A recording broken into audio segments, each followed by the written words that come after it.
Excellences, Monsieur le Président de la République,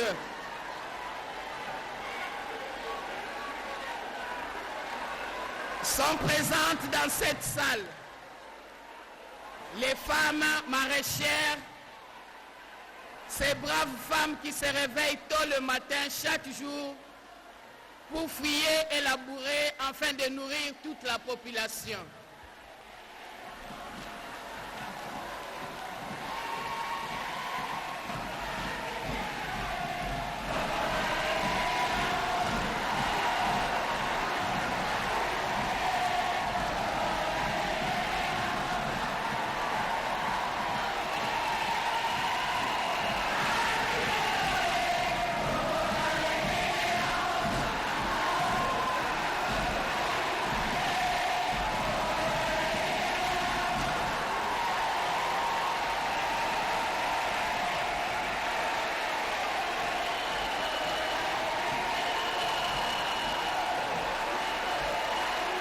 S'il vous plaît,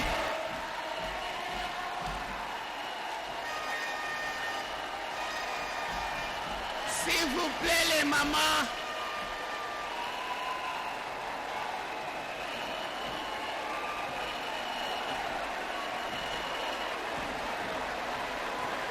Excellences, Monsieur le Président de la République et chef de l'État, sont présentes dans cette salle les femmes maraîchères, ces braves femmes qui se réveillent tôt le matin pour fouiller et labourer afin de nourrir toute la population. Nous avons dans cette salle les femmes pratiquant les petits commerces qui s'exposent sous le soleil pendant de longues heures pour assurer la survie des familles. Dans cette salle sont également présentes les femmes fonctionnaires.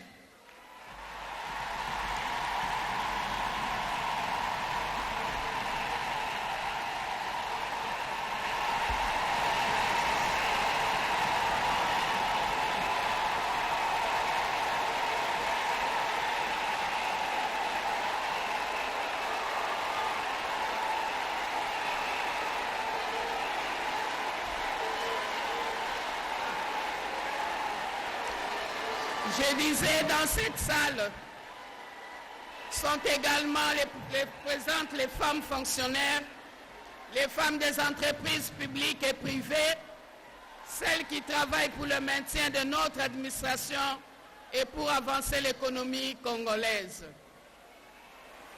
Nous avons dans cette salle les femmes des confessions religieuses, celles qui fléchissent les genoux nuit et jour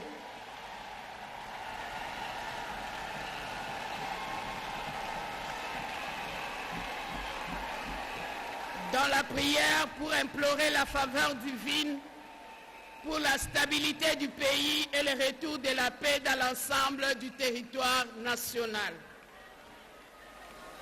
Nous avons parmi nous les femmes leaders de la société civile qui travaillent d'arrache-pied pour la réalisation des objectifs stratégiques que sont l'égalité des sexes, les droits des femmes et leur autonomisation sur tous les plans. Excellences, Monsieur le Président de la République, chef de l'État, je vous présente également les femmes au cadre. Elles sont ministres, députées, sénatrices, directrices générales des entreprises, professeurs d'université et chercheurs, magistrats, femmes des médias, femmes du secteur de la technologie et de l'innovation qui, de manière exceptionnelle, défendent la gente féminine. Ces femmes sont l'expression de votre engagement en tant que champion africain de la masculinité positive. Aujourd'hui, grâce à votre action, le taux de participation des femmes dans la gouvernance politique est passé de 13% à 27%.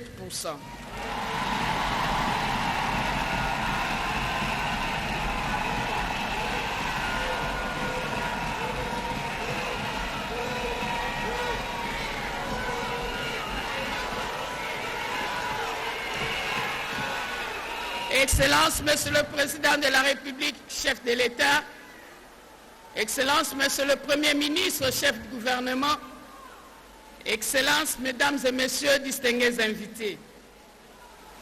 Tous les pays membres des Nations Unies célèbrent le 8 mars de chaque année de la Journée internationale de la femme autour d'une thématique bien spécifique. L'objectif principal poursuivi à travers la célébration de cette journée est de favoriser la participation de la femme en tant que partenaire égal à l'homme et son autonomisation en vue de relever les défis sociaux, économiques et politiques.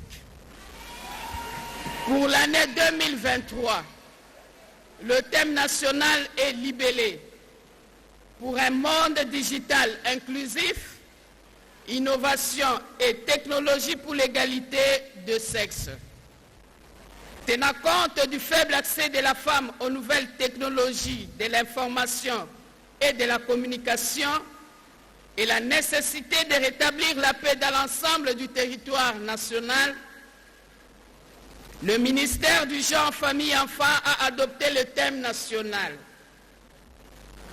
Éducation numérique égalitaire pour la paix et l'autonomisation de la femme et des filles en République démocratique du Congo. Les deux thèmes de l'édition 2023 de la Journée internationale de la femme permettent à la République démocratique du Congo de contribuer aux efforts de réduction de la fracture numérique qui aggrave les inégalités hommes et femmes. Ils mettent en lumière l'importance de protéger les droits des femmes et des filles dans les espaces numériques contre toute forme de discrimination. Aussi, la célébration de la Journée internationale de la femme sous ce thème participe à la mise en œuvre du plan national du numérique Horizon 2025 de notre pays, qui préconise entre autres une approche multi-acteurs, le renforcement des capacités à travers des formations de base, la formation continue, la participation citoyenne, etc.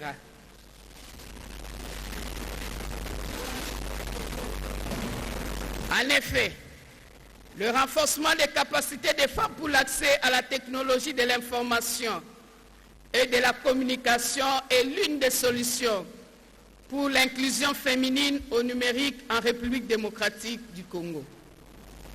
C'est pourquoi, tout au long de ce mois de mars, en ma qualité de ministre en charge des questions du genre, famille et enfants, je recommande vivement la mise en œuvre à travers toutes les provinces des projets et activités de digitalisation en faveur des femmes pour augmenter le taux d'accès de la femme au numérique.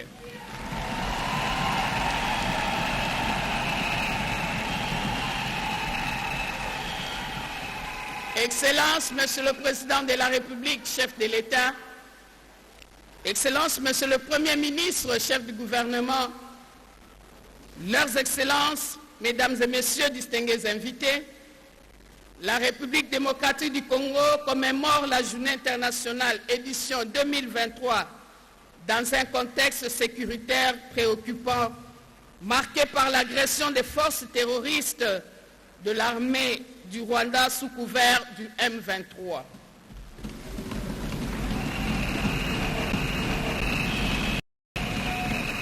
Comme vous le savez, dans des situations de conflits armés, la femme et les enfants paient les lourds tributs. Les images insoutenables des femmes et de jeunes filles bastonnées à mort par les miliciens des groupes armés dans la province du Maniema à cause de leur tenue vestimentaire fait que je condamne avec la dernière énergie cette réification de la femme.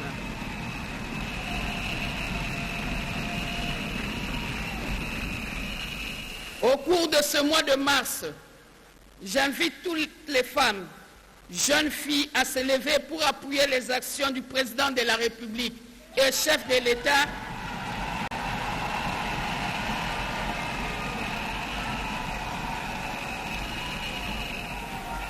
Je disais qu'au cours de ce mois de mars, j'invite toutes les femmes, jeunes filles à se lever pour appuyer les actions du président de la République et chef de l'État pour mettre fin à ces conflits armés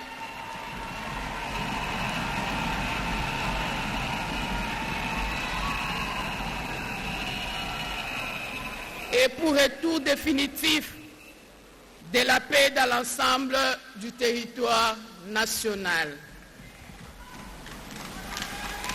Que vive la Journée internationale de la femme, que vive la République démocratique du Congo. Je dis et je vous remercie.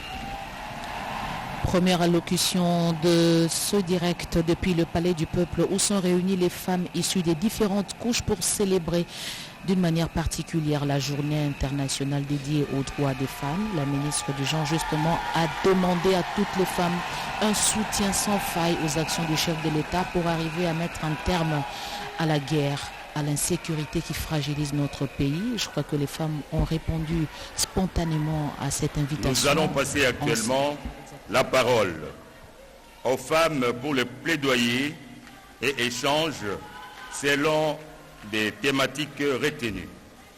Mesdames, vous avez la parole.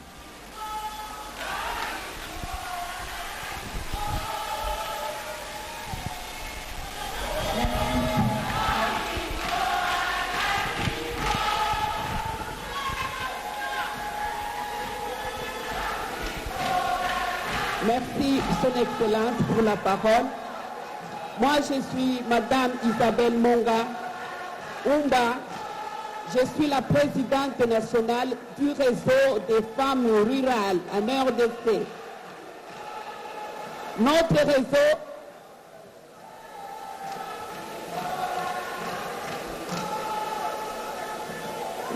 réseau regorge à son sein plus de 14 000 associations de femmes rurales avec leurs membres. Les femmes rurales sont victimes des atrocités. Je commencerai par remercier Son Excellence, Monsieur le Président de la République et chef de l'État,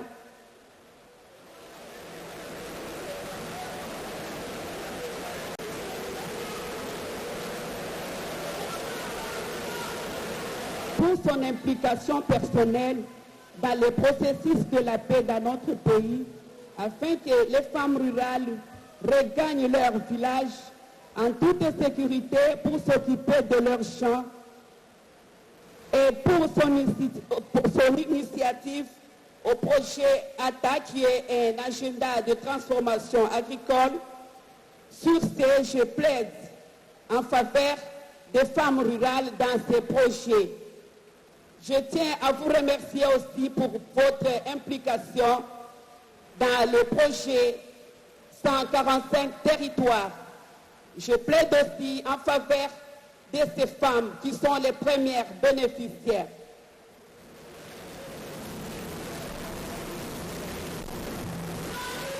Les femmes rurales jouent un grand rôle dans notre pays. Elles contribuent énormément à l'économie de notre pays. Mais malheureusement, elles n'ont aucun appui. Elles sont victimes de la guerre à l'Est. Elles sont victimes de l'insécurité dans la province de l'Ituri, à Kwamutu. La femme rurale a cessé de chanter. Elle qui chantait le matin, chaque matin, elle n'a jamais eu peur de l'obscurité. Elle n'a jamais eu peur de la pluie, du soleil. Elle tue le serpent avec la main. Mais aujourd'hui, elle est traumatisée. Elles sont victimes de toutes sortes de violences causées par l'insécurité.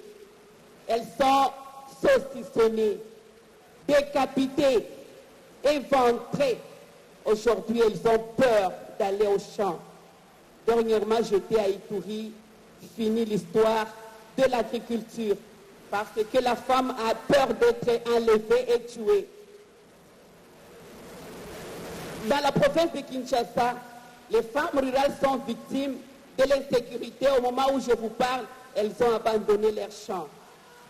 Les champs sont envahis par l'herbe. C'est une perte totale. Elles sont victimes, elles ont peur, elles sont traumatisées. J'espère que, avec votre implication sur les processus de la paix, elles auront à regagner la confiance dans leur pays. Elles se retrouvent dans la peur. Elles sont comme des étrangères dans leur propre pays.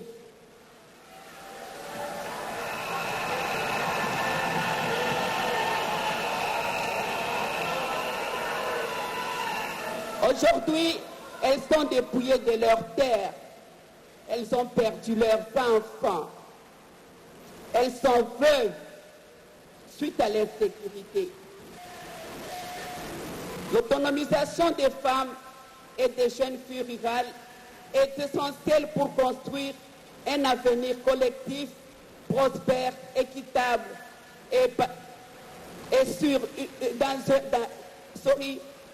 équitable et pacifique sur une planète saine. Elle est indispensable pour parvenir à l'égalité de sexe, garantir un emploi décent pour tous, éliminer la pauvreté et la faim et agir en faveur du climat. Et pourtant, les femmes et les filles rurales sont touchées de manière disproportionnée par la pauvreté, l'inégalité, l'exclusion et les effets du changement climatique. Cette année, la pluie a tué l'homme. En ce qui concerne nos champs, n'en parlons pas. Nous avons travaillé à perte.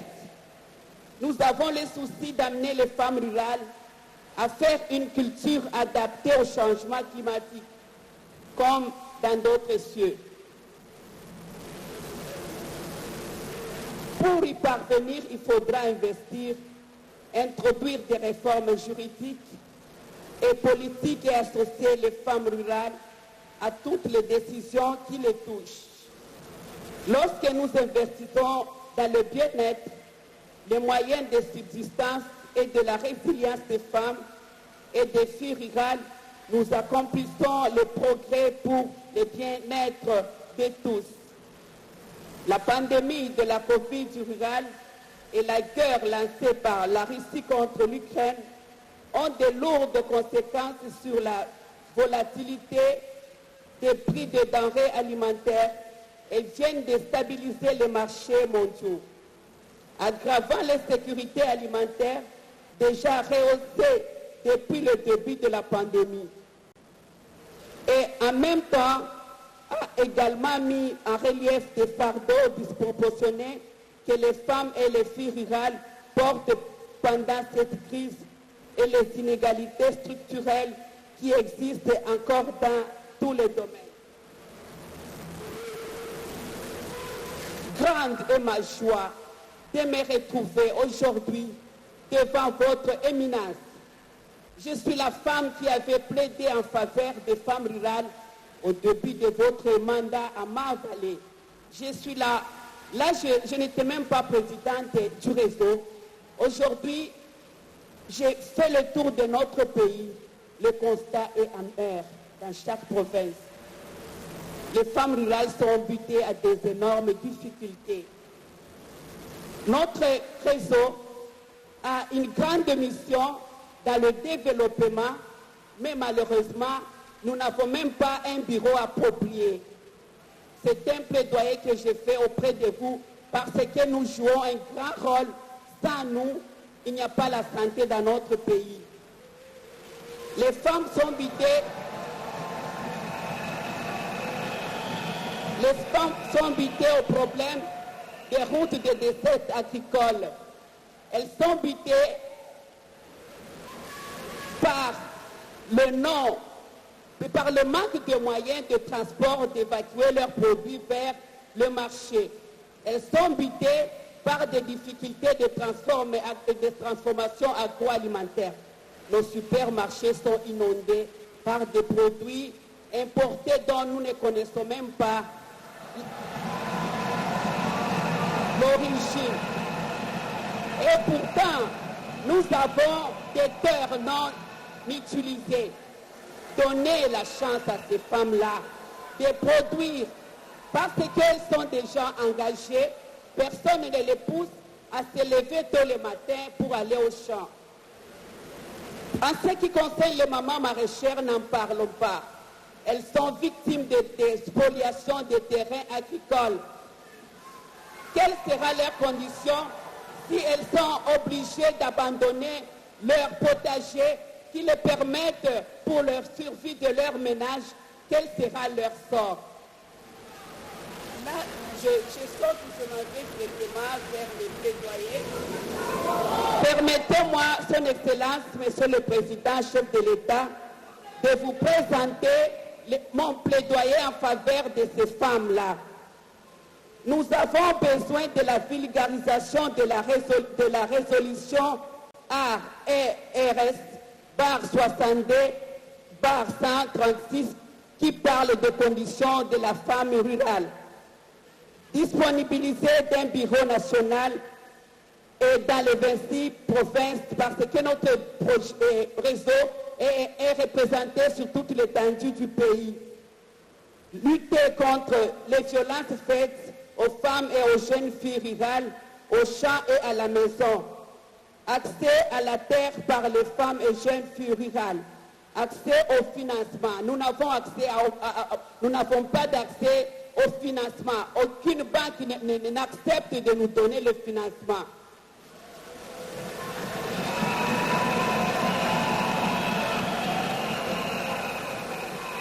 Voilà, je m'en vais chuter pour dire à son égalité 45 territoires par les routes de dessert agricole pour nous permettre l'évacuation de nos produits.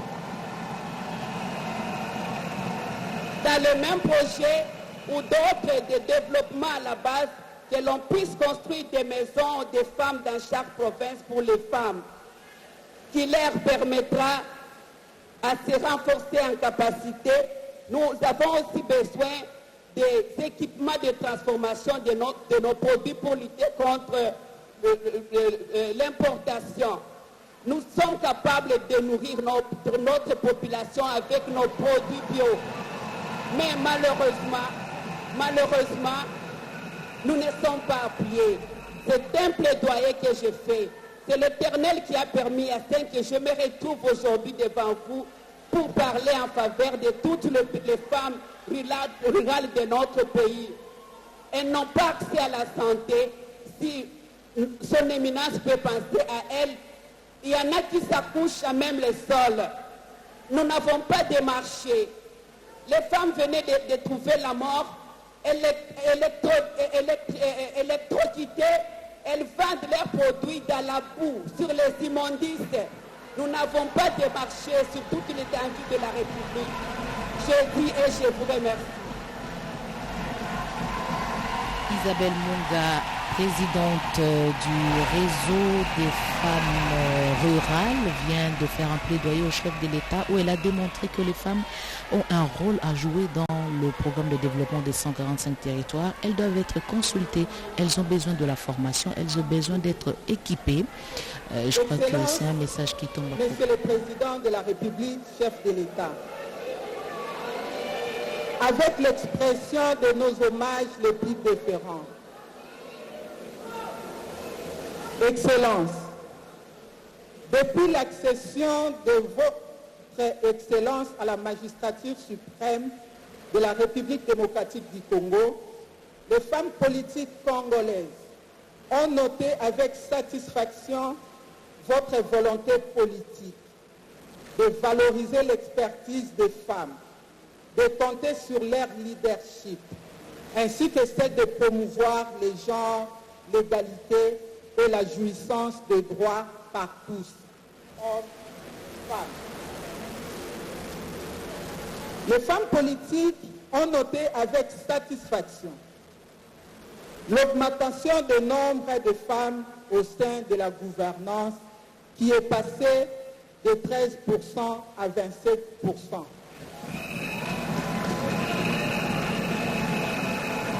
Il s'agit d'un événement exceptionnel en République démocratique du Congo. La nomination d'une femme comme gouverneur de la Banque centrale du Congo.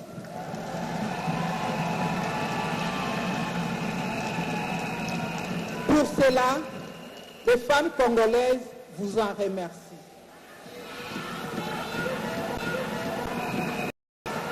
Par ailleurs, les femmes politiques congolaises saluent les innovations remarquables de la loi électorale numéro 22/029 modifiant et complétant la loi électorale et ses mesures d'application dans son article 13 sur la suppression des cautions pour la liste paritaire 50% femmes, 50% hommes.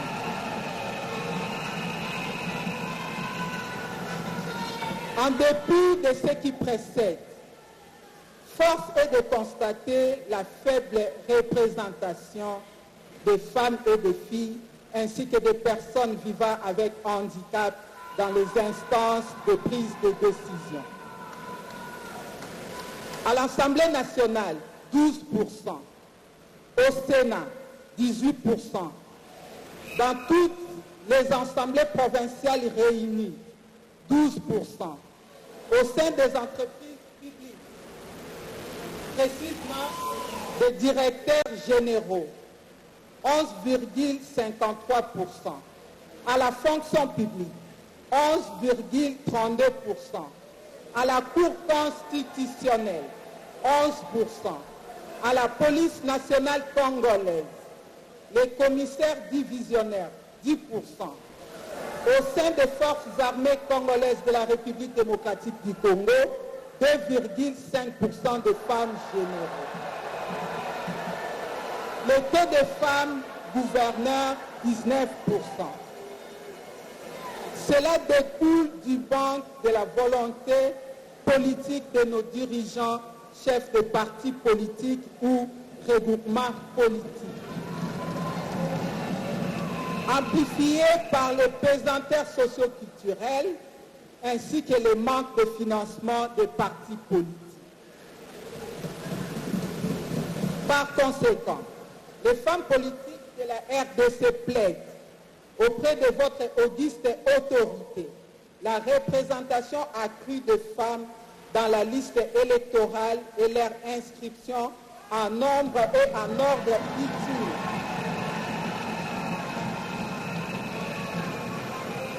Sur les listes aux prochaines échéances électorales de 2023. L'appui et l'accompagnement des candidatures féminines aux élections à tous les niveaux. L'obligation des chefs de partis politiques de respecter les principes des listes paritaires soutenus par la CENI. La mise en application effective de la loi portant financement des partis politiques.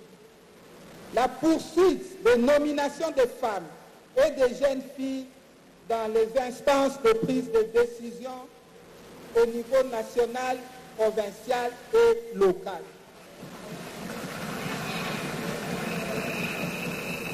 L'électorat féminin qui représente plus de 52% constitue un atout majeur pour votre majorité écrasante à la magistrature suprême en 2023.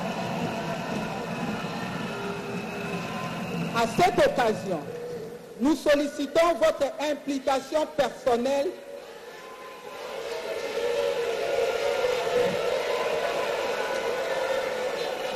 je disais, électorat féminin qui représente plus de 52% constitue un atout majeur pour votre majorité écrasante à la magistrature suprême en 2023.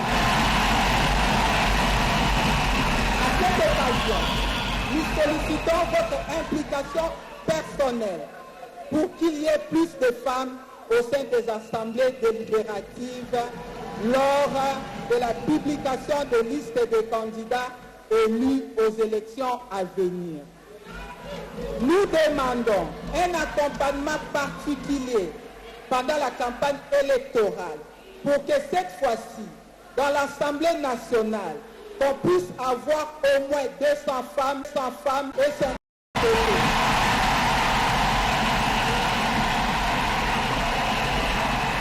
dans le même sens.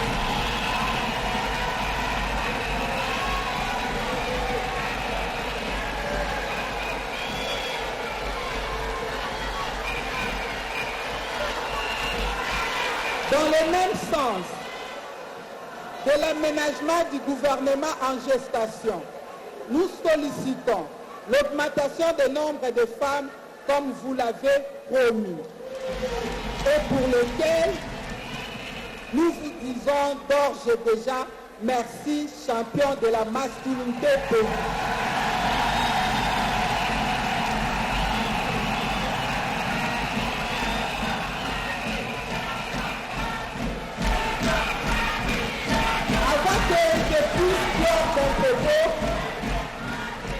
Nalingi koloba boye mokonzi olimbisi biso bamama nde tobombaka biso nde topesaka bomoi biso nde toedikaka bana na nzela na biso bakoki koyeba mwana oyo azwaki edikation ya mama to te biso mpe basi ya politike toza komona miso na biso ekufi te matoi na biso ezali mpe ya kokufa te tomoni lolenge nini ozali komipesa mpo na komema kimia na botombomi ya mwasi ya République démocratique.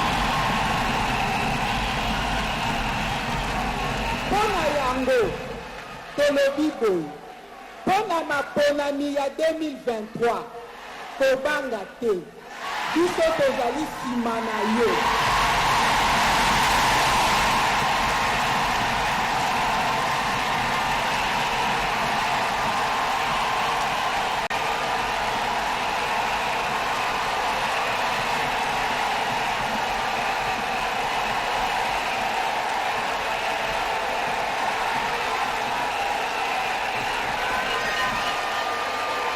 Tolobi boye Rebeka na kati ya Bible amemaki bana mibale yenda sololaki na bango yenda yebaki eloko nini Nzambe alobaki na ye ndenge moko biso pe tomoni moto abangisa yo te moto akosela yo makambu te.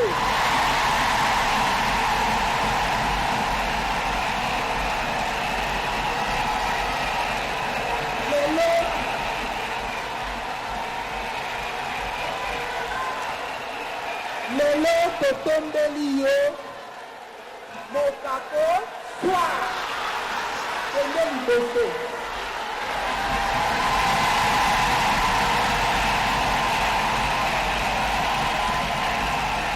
On vient de suivre Madame Maggie Ebeka qui est de l'agence qui milite pour le droit des femmes, qui s'occupe beaucoup plus des femmes qui sont victimes de violences sexuelles. C'est presque un plébiscite qui vient d'être fait au chef de l'État. Les femmes disent qu'elles comprennent le souci et l'engagement du président de la République.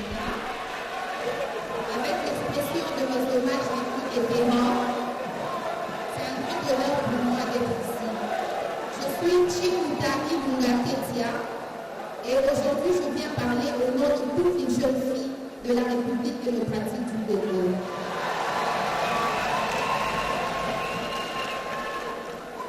C'est d'abord pour moi l'occasion d'exprimer de vive voix à votre Excellence, Monsieur le Président de la République, mes remerciements pour votre présence et pour l'attention que vous portez à la situation de la jeune fille congolaise.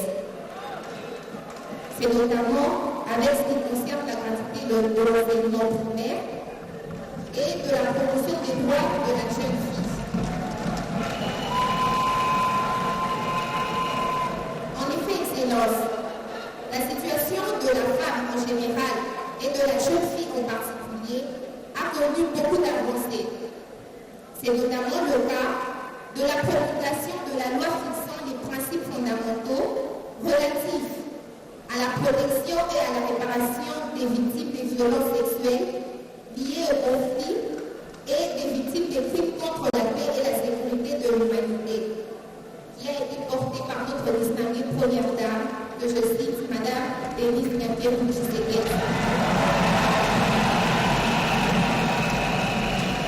Nous avons eu aussi l'institutionnalisation des centres institutionnels multisectoriels intégrés, CISL en cycle, qui permettra une prise en charge holistique de la jeune fille victime des violences sexuelles. Il y a la mise en place du Conseil national de l'enfant, qui est un organe consultatif du gouvernement pour promouvoir et protéger les droits des enfants, qui sera aussi bénéfique à la jeune fille. Merci aussi pour l'implication du gouvernement contre le mariage précoce qui constitue un fléau majeur pour la jeune fille.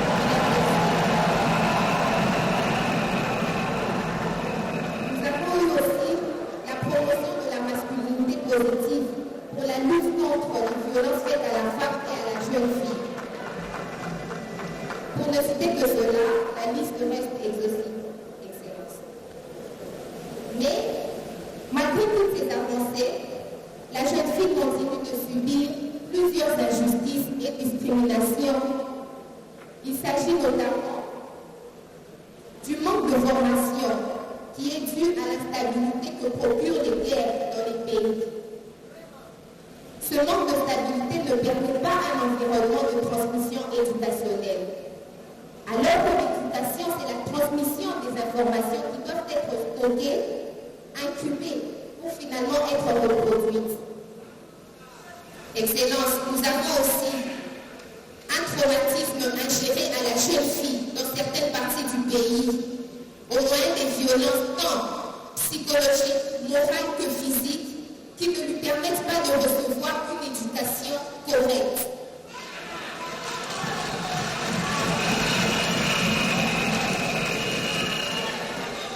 L'éducation numérique demeure donc un défi pour la fille congolaise. Car la non-accès à la digitalisation, du soit au fait de manque d'électricité dans certaines contrées, soit à la pauvreté à outrance, ne permet pas d'assurer une formation complète qui conduira la jeune fille à son autonomisation. Excellence, il ne peut pas avoir autonomisation sans formation. Il ne peut pas avoir formation.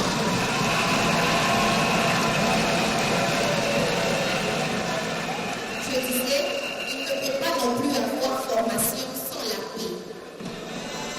Ainsi, eu égard de la situation de la jeune fille en RDC, présentée de manière succincte, je formule les recommandations suivantes.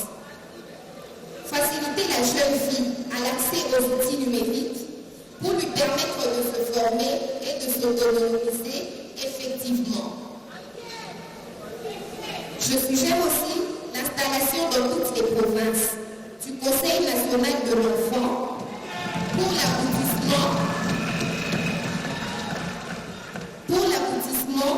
de la mise en place du Parlement pour enfants qui est prévu en juin prochain. Sur ce, nous réitérons le remerciement au chef de l'État que vous êtes, ainsi que au gouvernement, et nous restons en attente de la maximisation des efforts de la part de notre gouvernement pour pallier au mot afin que nous parlions effectivement de l'inclusion du numérique pour tous. Je vous remercie. Porte-voix des jeunes filles de la République démocratique du Congo a rapidement brossé la situation de la jeune fille qui est victime des violences psychologiques et physiques. Cela handicape justement l'éducation. Cela est beaucoup plus vécu dans les zones en guerre. Monsieur le Président de la République, chef de l'État, je suis dans la catégorie que les Nations Unies appellent encore jeune. Cela veut dire tout simplement que j'étais bébé par l'histoire, par ce que l'on raconte, par ce que nous vivons. Permettez-moi de vous le dire que c'est depuis 1994 que que des populations, des masses de personnes, hommes, femmes, enfants, bébés, bétail, hélas, malheureusement, armes et munitions, ils sont entrés dans notre pays. Ils ont installé des zones de violence dans notre pays. Et depuis lors, l'Est ne connaît pas la paix.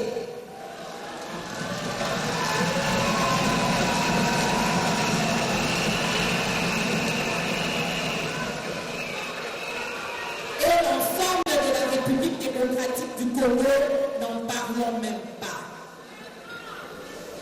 Tout le pays subit les contre-coups de cette situation de violence imposée. Nous apprenons aussi, il n'y a pas longtemps, qu'il y a eu des ententes, toujours accompagnées, toujours demandées par la communauté internationale, que pour terminer la guerre, il faut qu'il y ait un brassage, il faut qu'il y ait un mixage, et nos forces armées, monsieur le président de la République,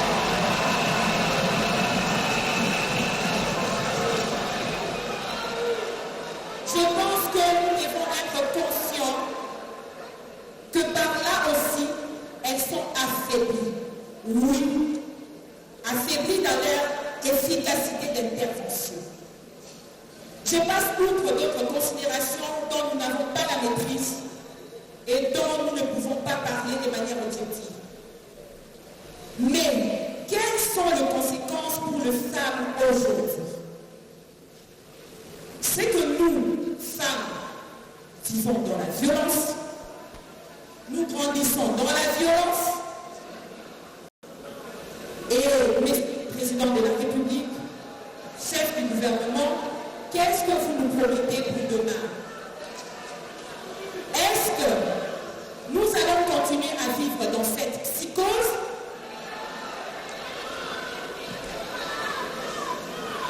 Nous voulons la paix.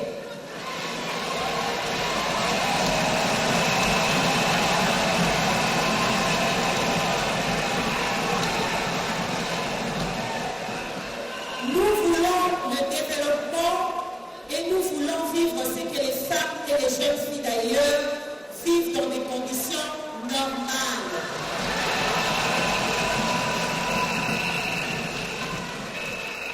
Cela nous pousse à saluer votre engagement personnel. La campagne Tolérance Zéro immédiate que vous avez lancée en juin 2020 s'intègre naturellement dans la stratégie nationale dont le plan d'action a des implications avec les plans d'action national et la déclaration de campagne. Ceci matérialise votre volonté politique afin d'éradiquer les violences dans notre cher et beau pays. Vous vous êtes investi dans la masculinité positive. Vous vous investissez dans le dialogue pour la recherche de la paix. Nous saluons aussi cette initiative de créer un ministère délégué aux personnes vivant avec handicap. C'est vraiment une action forte. Et votre nom en dit mieux, Fachi Béton.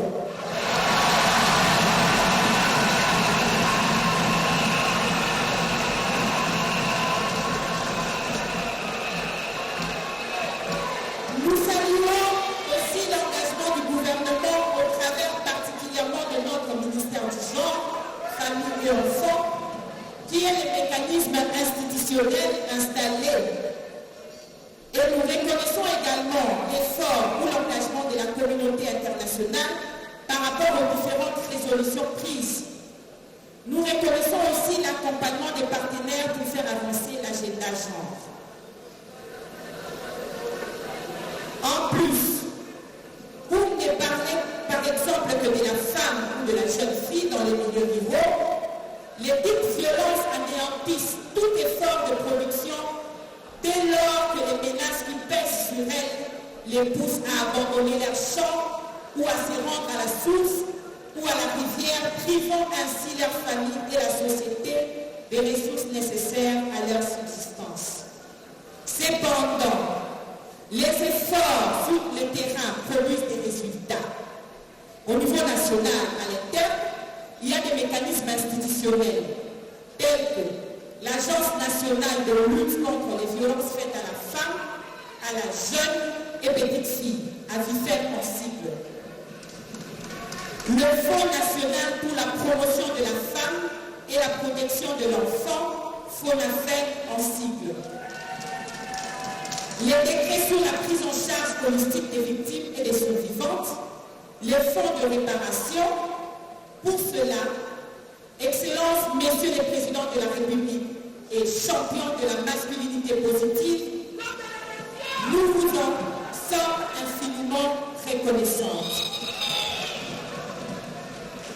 Tous ces mécanismes convergent vers un point, celui de la prise en charge holistique des victimes et survivantes avec l'installation de centres intégrés de services multisectoriels, CISM en sigle, et d'un call center pour la prise en charge en urgence des cas éloignés sur toute l'étendue du territoire national.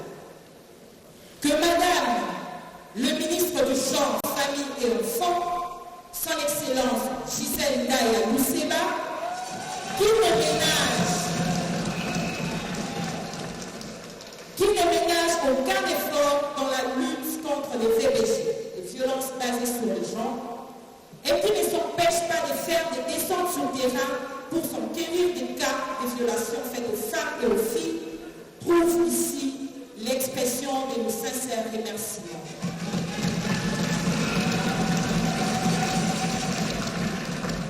Bien plus, la République démocratique du Congo a procédé à la révision de sa stratégie nationale de lutte contre les violences basées sur le genre et de son plan d'action dans le but d'informer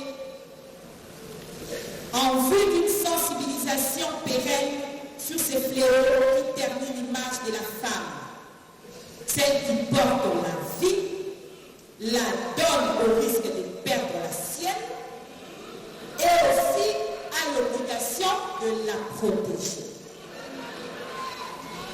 Maintenant, Excellences, Messieurs les Présidents de la République, chefs de l'État, quelles sont nos attentes? Nos attentes, d'abord, nous voulons un peu plus de moyens pour notre ministère. Je cite le ministère du Genre, Famille et Enfants.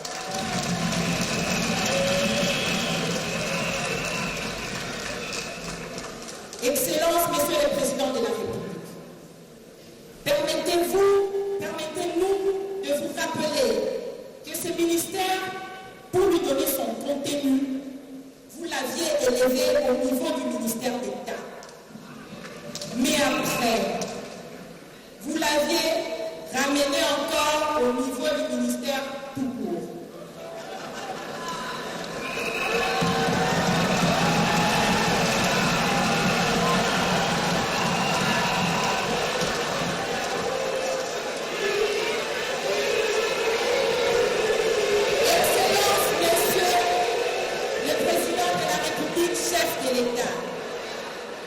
Nous voulons vous rappeler que ce ministère, pour lui donner son contenu, vous l'aviez élevé au niveau du ministère d'État. Mais après, vous l'avez ramené encore au niveau du ministère tout court. Ce n'est pas que vous n'accordez pas d'attention à cela, mais seulement vous nous avez placés haut et nous n'avons pas compris pourquoi nous avons baissé les niveaux.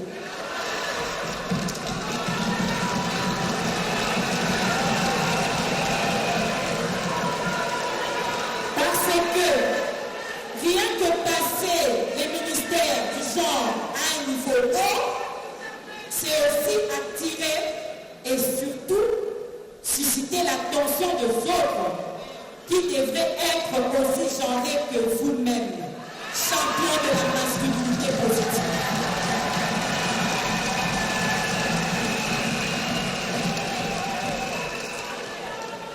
Excellences, Messieurs les Présidents de la République, chefs de l'État, encore une fois je dis, champions de la masculinité positive, Les femmes congolaises plaident pour l'instauration de la paix sur toute l'étendue de la République démocratique du Congo et particulièrement dans sa partie est où nous subissons une agression.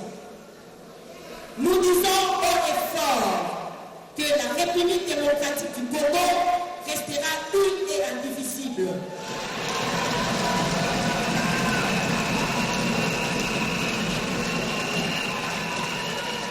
Nous vous soutenons dans tous les efforts de rétablir cette paix, sauf le développement que nous souhaitons.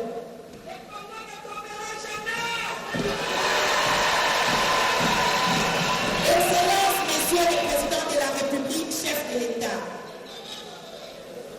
la paix, la sécurité sont des besoins fondamentaux que les femmes ici présentes en proie à un conflit violent, désirent et recherchent à tout prix.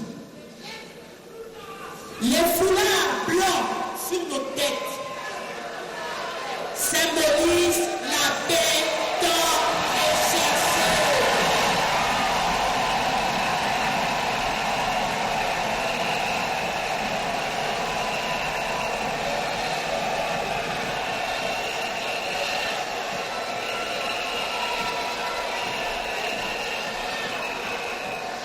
Excellences, Messieurs les présidents de la République, chefs de l'État, nous ne saurons clore ce mot sans vous remercier d'avoir trouvé ce temps et de vous rendre disponible pour échanger avec nous, les femmes congolaises.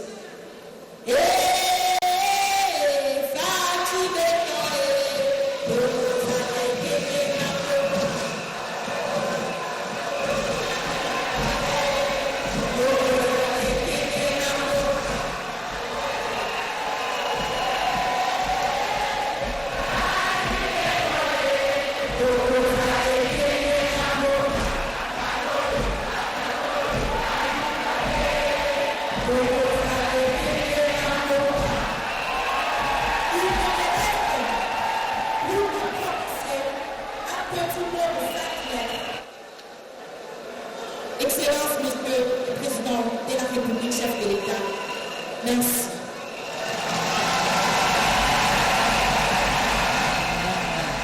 De chauffer la salle encore une fois, électriser la salle avec son message. Vous avez suivi les femmes qui ont autour de leur tête des tissus blancs, les ont agités pour symboliser la demande de la paix qui favorise le développement, l'autonomisation et tout ce dont le pays a besoin parce que la femme est victime de plusieurs choses et aujourd'hui elle a eu ce courage de s'exprimer.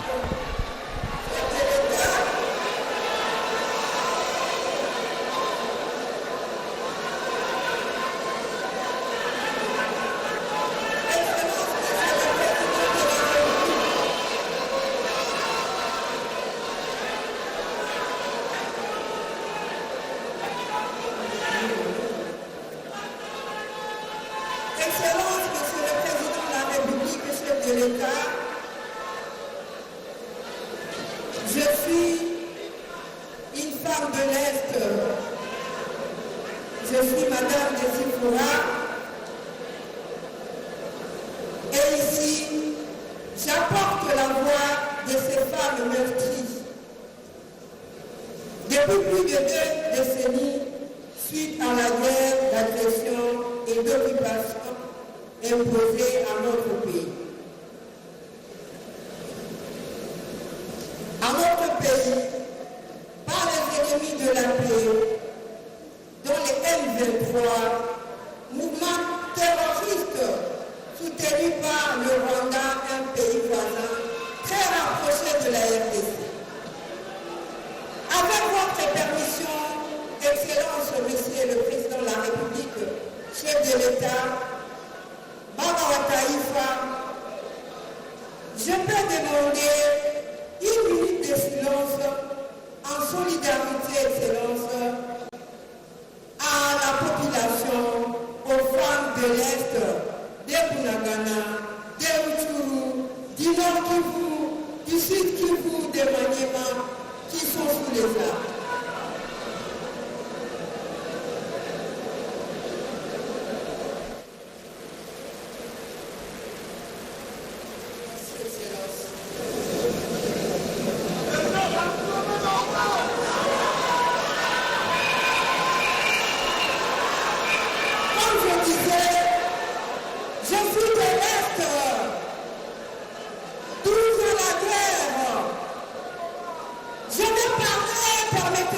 excellence en Swahili. Aujourd'hui, c'est une journée de deuil et de solidarité. Une journée de deuil. Puisque une partie de notre pays, excellence, est occupée. Nous ne pouvons pas fêter comme l'a si bien dit son excellence, madame la ministre, que je remercie. Une journée de deuil et de solidarité, c'est pourquoi vous allez me permettre, excellence, de parler en Swahili pour que la population de l'Est puisse suivre aussi, que nous tous ici, nous puissions écouter le cri de la femme de l'Est. Je dis Mama wa Taifa,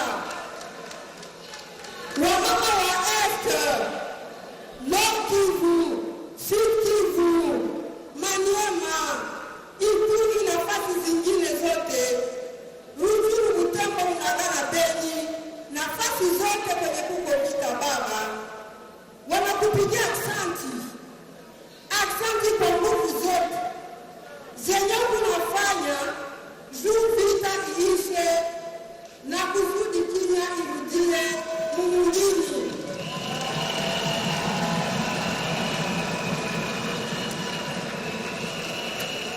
Na kusudi bauaji barudie kwao.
yote kusudi amani irudie.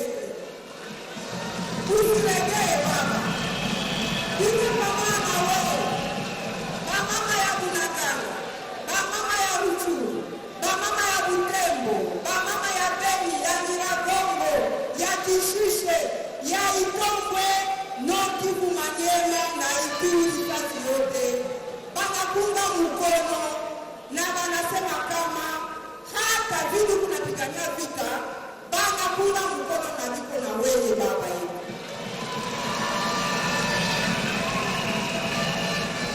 Adui chakula kimya, Mungu hawezi kukuacha.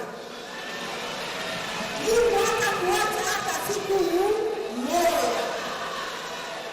Ila baba wa taifa, baba yetu, leo ni siku ya 8 mwezi Machi, siku kabambi ya wamama dunia yote. Wamama wa Este wanalomba nchi zote za Nations Unies, za Union Européenne, za Union Africaine zimuunge mkono, zisindikize nchi yetu RDC kurudisha amani yenye nchi ilipoteza miaka mingi. Wanaomba tena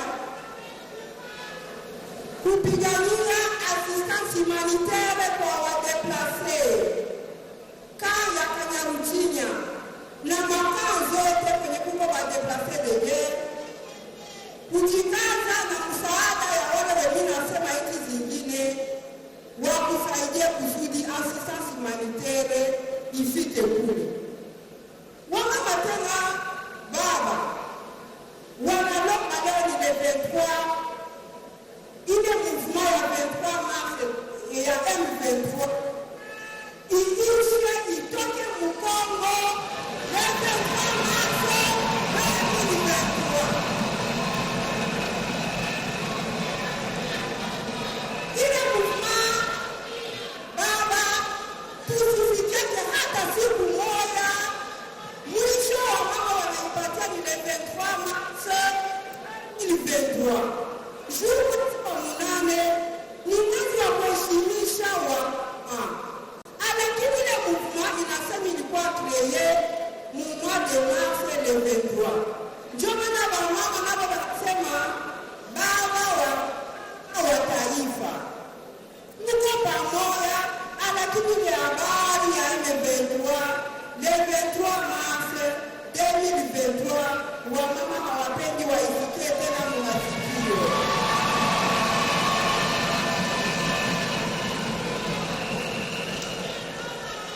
Nitasema mingi, asante sana baba wa taifa kwa kutupatia wakati tena ya kuonyesha kupiga asante na kuongea na wewe. Antuka ni kitu ya kwanza ya ifanyikake tena, wamama wa Este nao wanakupiga asante kwa hii.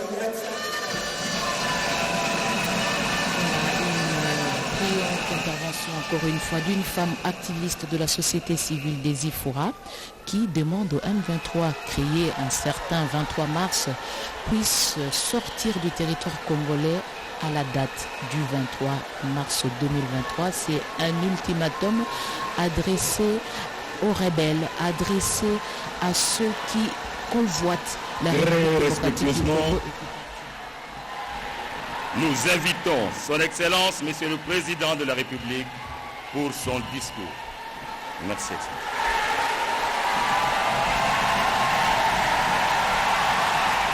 Au total, beaucoup de matière. C'est le moment pour le Président de la République de répondre de manière spontanée. Son adresse est très attendue par les femmes qui se sont exprimées avec force et qui ont l'espérance d'avoir été écoutées par le chef de l'État. C'est lui qui doit trouver des